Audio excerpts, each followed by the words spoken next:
Hi, hello, Vinny and Dragon, and welcome back to another video. That's right, I'm finally back in a draft. This is ODL. I was super excited to be a part of it. I'm in the silver division, which means I'm basically a scrub, but that doesn't matter because I drafted a phenomenal team and I'm here to tell you about it. But first, be sure to like, subscribe, comment, do all that cool stuff. I'm actually going to post a playlist in the description of this video for the entire ODL playlist. It's going to have all my draft games and stuff like that.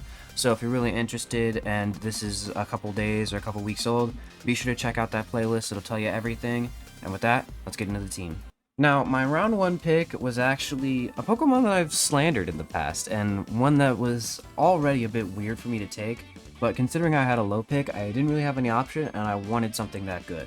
So I decided to pick Greninja. Greninja is very, very fast. It has 122 speed tier with priority water shuriken with 103 special attack stats, so you know it's actually hitting hard, and usually it has a +1 in Battle Bond. Now, unfortunately, we are in Gen 9, so we are not playing with the banned Ash Greninja. However, I think that Greninja is absolutely going to be a strong Pokemon for me. I really hope I know how to use it, man. Greninja's so weird. I'd rather have Cinderace or Meowscarada, but, you know, such is life. Next up is actually Raging Bolt, and this is a Terra Raging Bolt. Now, unfortunately, he's only limited to Stab Terra. However, I think that he's going to be incredibly strong. I was going back and forth with the Terra Greninja versus the Terra Raging Bolt. Had a lot of back and forth with my friends here about this, but I think that they made the right call. I went with Terra Raging Bolt, and here's why. Terra Greninja doesn't exactly get the most benefit out of Protean, and while Battle Bond Terra Water plus Water Shuriken is incredibly threatening, I don't think that I'm going to be running it as much as I'm just going to be running a very strong Terra Electric Volt Switch on something like Raging Bolt, as well as the potentially, like just game-winning Terra Dragon Draco Meteor on something. It's just really too much to pass up on, and while Greninja losing that Stab Water Shuriken is tough, I think I do have other options that could help me potentially mitigate that, and I mean, it's still Greninja. I could still just run it Choice Specs 1 week maybe, and I think that could just fill the gap. I don't know. I mean, this might haunt me for the rest of the season. I think that this was actually a pretty close decision, but I think Raging Bolt's just really good if I want to just click strong buttons and be bulky at the same time, whereas Greninja, I'm just going to click strong buttons and then I can make them stronger buttons, but it's not going to be stronger than Raging Bolt, so I don't know. Let me know in the comments what you would have done, but I think Terra Raging Bolt here was actually the call. Next up is a Pokemon that I've literally never ever used or gone against. This Pokemon is just a complete enigma, and I'm talking about Mega Metacham. What is going on with this guy? Mega Metacham is a very strong physically attacking wall breaker. Fighting Psychic is actually a surprisingly good offensive typing, and with Pure Power you have pretty much a base 200 attack stat, along with 100 speed, which isn't exactly amazing nowadays on a Mega who can't hold an item, but it's not exactly a slouch, and it's still going to be able to absolutely destroy slow, bulky steel types, as well as just some other Pokemon who think they can sit in front of this thing and then just get absolutely shredded by Pure Power close combats. Now, I know what you're thinking. Oh, Vinny, is this going to be another one of your hyper offense teams? Well, yes, but I actually do have some defensive utility on this team. Starting with Iron Treads. Now, obviously, Iron Treads isn't a pure defense mon, it can click moves, but for the sake of this team, I'm using it pretty defensively every week, I'd say. But it also can help me deal with hazard control. It's a ground type, so it helps me with my type coverage, and it's a steel type, which I really need, which is why you'll see later I have 2 of them. Overall, I think Iron Treads is going to be a lot of glue. I'm going to bring it a lot, and it's going to be glue for every single week, pretty much. It does hazards, it clears them, it's just a good defensive switch-in, and it can even click buttons to help destroy the other defensive Pokemon that might try to stall it out. Overall, just a very solid Pokemon for me to pick up. Now, I wanted to bring up the aforementioned second steel type now, which would be Skarmory. Skarmory is just another defensive steel type that I needed. This one being a flying type, so that it's just a complete ground immunity, is very good. Now, this core of 2 steel types isn't exactly perfect. My type chart's a little weird. I'm not too upset about it, but yeah, it's definitely a little wonky, and it also doesn't help that I'm not very experienced with both of these guys. I don't really like grabbing like the high tier Great Tusk and Iron Treads combo, and I'm also more of a Corviknight guy than a Skarmory guy. But overall, I mean, this whole team is wonky, and so I just figured, let's get out of my comfort zone, and let's just draft something that I know, even if I'm not experienced with it, is just straight up good. So, here you go. Here's Skarmory. Now, this actually is a fun thing that I have, even though it isn't something I've used before as well as the others. it still is very fun, and I'm excited to use it. And that is Free Terra Slitherwing. Now, unfortunately, I have both Raging Bolt and Slitherwing, but I'm actually not going to be using Proto that much. I mean, I have Booster. I can bring Booster on these guys, but Proto isn't really what I'm going to be worried about. Terra is just going to make this thing have unlimited coverage, but I could also just click Terra Bug First Impression, and they'd be none the wiser. Plus, Slitherwing doesn't actually have terrible defense, and it also has 81 speed, which can actually be pretty helpful when you slap a Choice Scarf on it.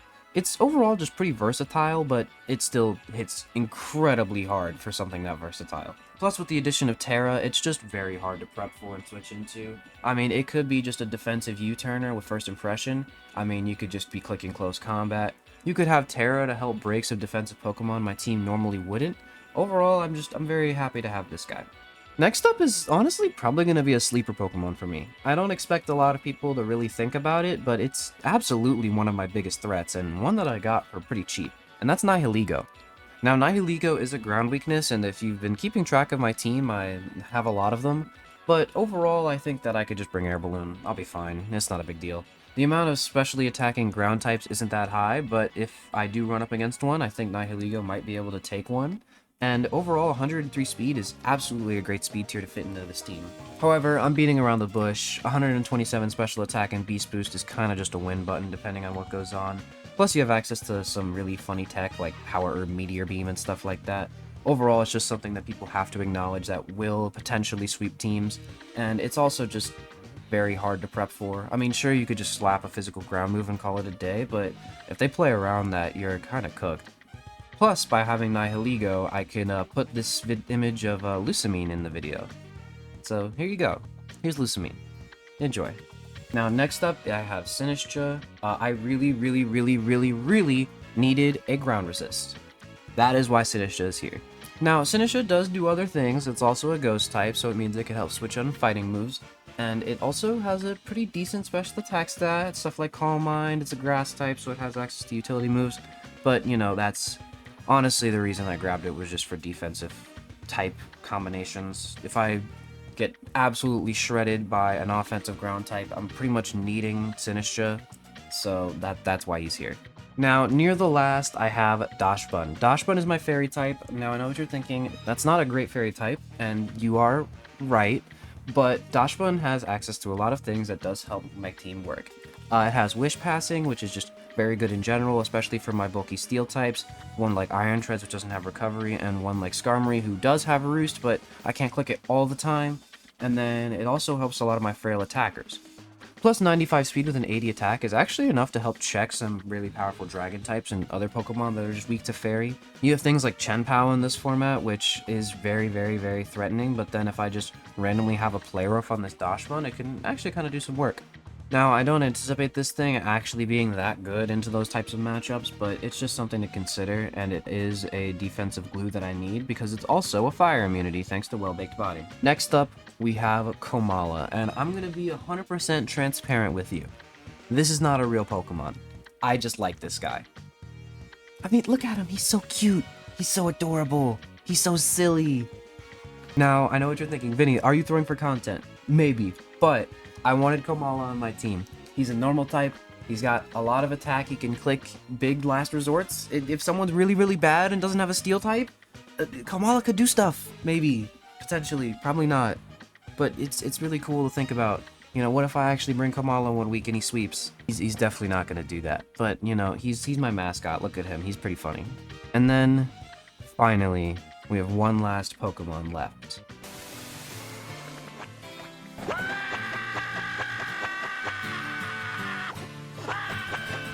Anyway, guys, thank you for watching my ODL team review. I really appreciate it. The next battle should go up next week, but I do have some other videos planned before then. I'm just uploading every couple of days, so make sure to subscribe, like, and I'll try to get whatever you guys need as soon as possible. Thank you guys so much for the support. Catch you guys later.